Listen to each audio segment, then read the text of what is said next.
Ada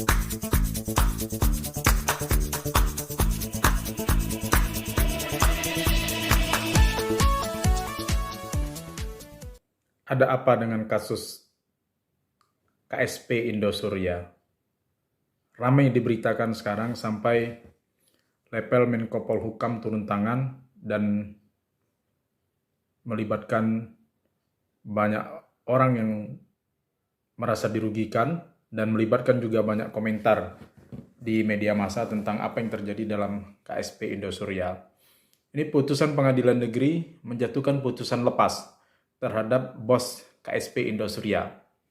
Nah, sebelum kita bahas ada apa dalam kasus ini, kita perlu tahu dulu apa itu putusan lepas dan apa itu putusan bebas. Putusan bebas itu di dalam bahasa Belanda disebut dengan prisprah. Prisprah itu artinya kalau dakwaan yang didakwa oleh jaksa penuntut umum tidak terbukti. Sedangkan yang lain satu lagi yaitu onslah. Onslah itu di dalam bahasa Indonesianya disebut dengan lepas. Apa yang dimaksud dengan lepas? Lepas yaitu apabila perbuatannya itu dapat dibuktikan tetapi itu bukan tindak pidana. Atau perbuatan itu dapat dibuktikan tetapi kepada pelakunya tidak dapat diminta pertanggungjawaban pidana. Nah, karena itu hakim harus menjatuhkan putusan lepas. Nah, dari segi praktisnya, mau bebas atau lepas ya sama saja, tetapi konstruksi hukumnya itu berbeda.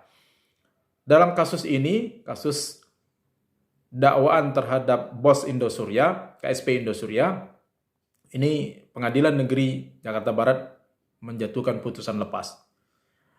Dengan dasar pertimbangan bahwa bos KSP Indosuria itu benar melakukan perbuatan sebagaimana yang didakwakan, tetapi majelis hakim berpendapat bahwa perbuatan tersebut bukan tindak pidana, tetapi merupakan perbuatan perdata. Saya coba browsing berita dan mengumpulkan pendapat dalam berita-berita melalui Google. Ini dilabeli awalnya dengan istilah penggelapan. Lalu bahkan pejabat pemerintah menyebut itu sebagai penipuan. Bahkan ada lagi istilah dengan penipuan modus baru. Nah, jadi apalagi kalau disebut penipuan modus baru ya, memang tentu kita berlaku azas legalitas. Ya. Azas legalitas di dalam hukum pidana, nullum delictum nulla puna sine prapia lege punali. Tidak satu perbuatan pun, tidak seorang pun dapat dihukum dengan satu perbuatan yang belum diatur di dalam ketentuan yang sudah ada sebelumnya. Jadi nggak bisa kemudian perbuatannya terjadi beberapa tahun yang lalu kemudian dibuat undang-undang baru yang menyatakan bahwa perbuatan yang dengan istilah sebagai modus baru tadi menghukum orang yang atas perbuatan yang lalu nggak bisa. Jadi hukum pidana tidak bisa berlaku surut. Analogi atau menyamakan juga nggak bisa. Itu prinsip pertama, prinsip utama di dalam hukum pidana. Lalu apa yang sebenarnya terjadi di dalam kasus KSP Indosuria ini? Kalau saya baca dakwaannya itu ada dua. Dakwaan pertama yaitu adalah pelanggaran Undang-Undang Perbankan. Dan dakwaan kedua adalah pelanggaran Undang-Undang Pencucian Uang. Nah, di dalam media massa itu sering disebut penipuan dan atau penggelapan. Nah, jadi kita bahas satu-satu. Kemungkinan 4 pasal atau 4 tindak pidana yang mungkin dapat diterapkan dalam kasus ini. Pertama kita lihat penggelapan. Apa yang dimaksud dengan penggelapan? Penggelapan itu adalah perbuatan memiliki barang sesuatu yang seluruhnya atau sebagian milik orang lain dengan di mana benda tersebut ada dalam kekuasaan pelaku bukan karena kejahatan. Sebagaimana diatur dalam pasal 372 KUHP. Jadi di dalam penggelapan pada awalnya terjadi perbuatan yang sah secara perdata, ada serah terima barang. Nah, begitu kemudian barang itu ada dalam kekuasaan pelaku, barang itu digelapkan. Digelapkan itu dengan cara seolah-olah itu milik dia sendiri. Apa dia jual, apa dihilangkannya, apa kemudian dia nikmati kalau barang itu habis misalnya. Atau kemudian barang itu hilang, tidak tahu menau, dia tidak bisa mempertanggungjawabkan. Dan dia tidak bisa mengembalikan. Dan dia tidak mengakui bahwa dia menggelapkan barang itu sebagai barang orang lain, tapi seolah-olah itu barang milik dia. Ada penyelewengan terhadap amanah orang lain. Itu yang dimaksud dengan penggelapan sebagaimana diatur dalam pasal 372 KUHP. Lalu kalau penipuan, apa yang dimaksud dengan penipuan? Penipuan itu adalah orang menggerakkan orang untuk menyerahkan barang dengan cara melakukan penipuan. Yang penipuan yang dimaksud di situ adalah dengan menggunakan nama atau martabat palsu, kemudian dengan menggunakan tipu muslihat atau menggunakan rangkaian kata bohong. Yang dengan 3 sarana itu menyebabkan orang menyerahkan barang secara sukarela. Nah, jadi situ yang ada disebut dengan penipuan. Menyerahkan barang dengan sukarela atau menghapuskan hutang atau menimbulkan piutang bagi si pelaku. Nah, ini penipuan. Jadi proses pindahnya barang dalam penipuan dengan penggelapan itu beda. Kalau dalam penggelapan, pindahnya barang itu legal, sah, sama-sama sadar, tidak ada tipu muslihat, tidak ada rangkaian kata bohong di sana, diserahkan secara. Tetapi setelah barang itu ada dalam tangan kekuasaan si pelaku, barang itu digelapkan. Sedangkan dalam penipuan, nah proses pindahnya barang itu melawan hukum. Nah, berpindahnya barang ini dari sini ke sini, nah, yang andai kata fakta-faktanya tidak dibohongi, tidak ada rangkaian kata bohong, tidak ada tipu muslihat, tidak ada penggunaan nama atau martabat palsu, si korban tidak mungkin menyerahkan barang. Nah, jadi yang menyerahkan barang itu korban juga, sama-sama korban ya. Kalau mengambilnya adalah si pelaku itu pencurian. Ini 362, bukan 378. Ini KUHP. Lalu kemudian terkait dengan pasal 46 Undang-Undang Perbankan. Nah, pasal 6 Undang-Undang Perbankan itu mengatur bahwa dilarang menghimpun dana dari masyarakat selain bank.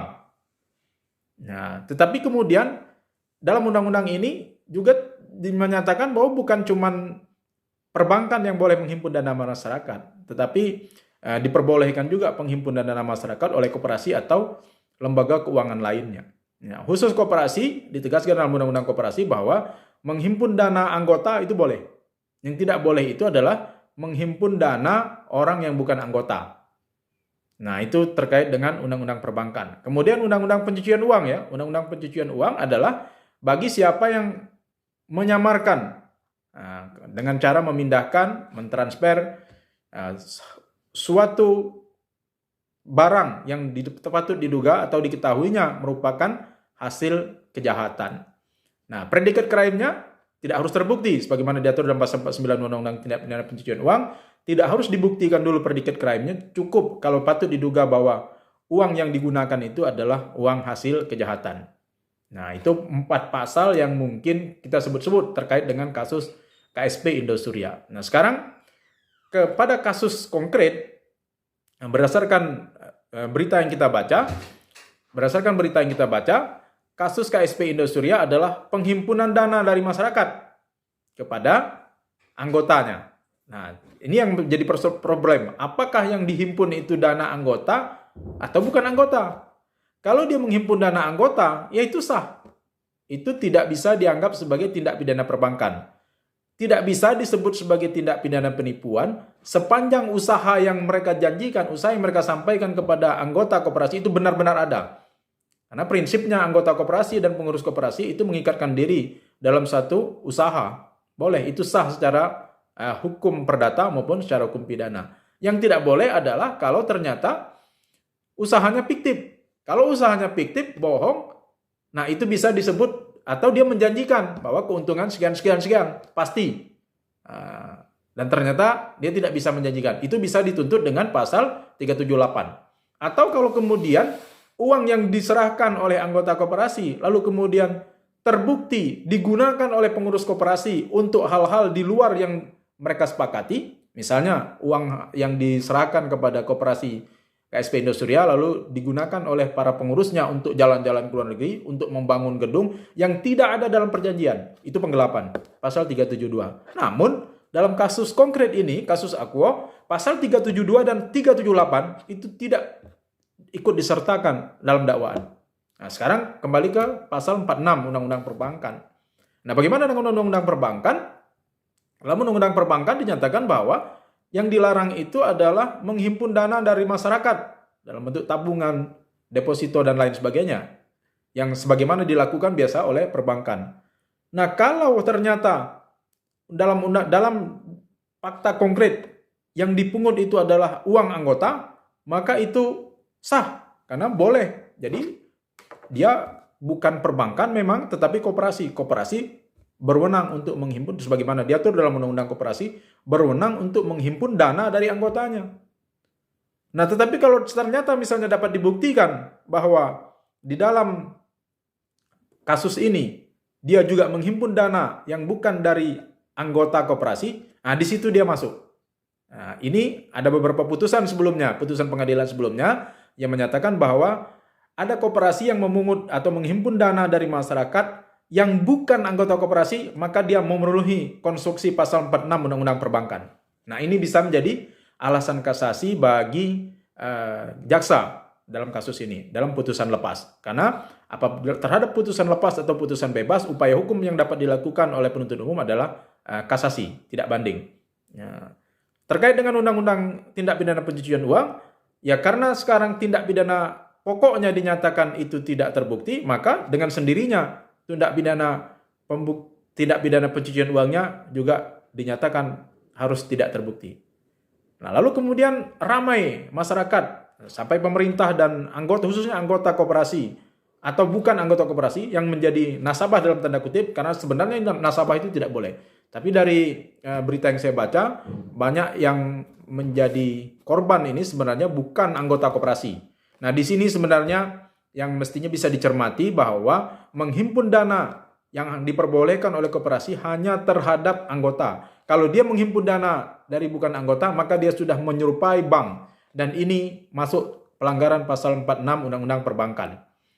Nah, lalu bagaimana dengan Undang-Undang Perbankan ini? Maka dia bisa dituntut dengan menggunakan Undang-Undang Perbankan sebagaimana pasal 46 dan itu memenuhi konstruksi tindak pidana. Nah, terlepas dari itu, menanggapi komentar korban dalam tanda kutip tindak pidana perbankan yang dilakukan oleh KSP Indosuria, kita sering lupa ya bahwa kita akan berpikir, ada pernyataan yang menarik menurut saya bahwa maling ayam saja dihukum, masa ini mengambil uang miliaran tidak dihukum. Nah, jangan lupa bahwa sarana penyelesaian persoalan di tengah masyarakat ini bukan soal hukum pidana saja.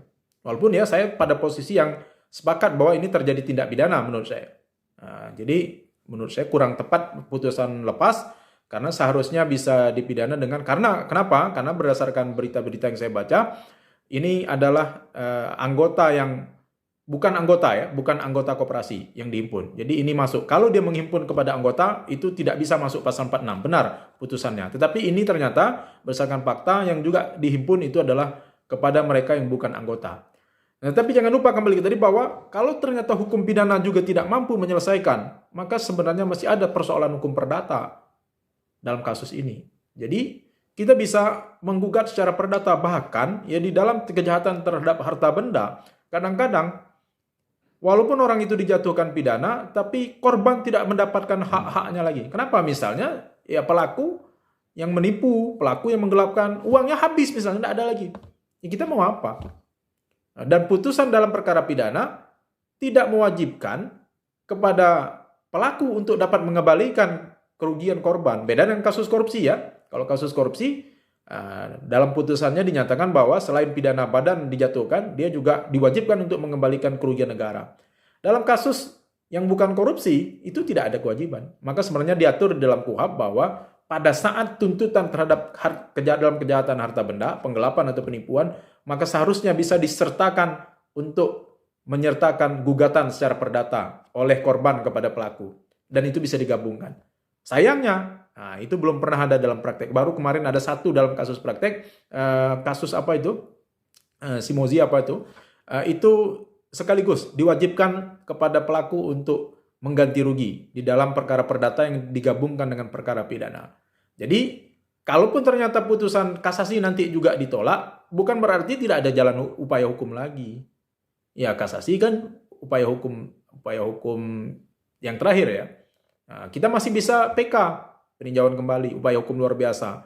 Lalu kita masih bisa menempuh gugatan secara perdata. Dan yang lebih menjamin untuk dikembalikannya harta kita, korban kejahatan adalah dalam gugatan secara perdata. Nah, tetapi terlepas dari itu ya, ini kasusnya kan satu kasus, pelapornya satu. Tapi dalam pelapor lain memang mungkin nanti harus dicermati betul dan harus diyakinkan betul majelis hakim bahwa ini yang dipungut itu bukan cuma anggota. Saya kira clue untuk membedakan bahwa ini bukan tindak pidana perbankan atau tindak pidana perbankan adalah di situ. Kalau dia menghimpun dana terhadap anggota, maka wajar, bukan tindak pidana, bahwa ini adalah murni perdata. Nah, demikian, salam keadilan, salam untuk semua korban kasus Indosiar. Assalamualaikum warahmatullahi wabarakatuh.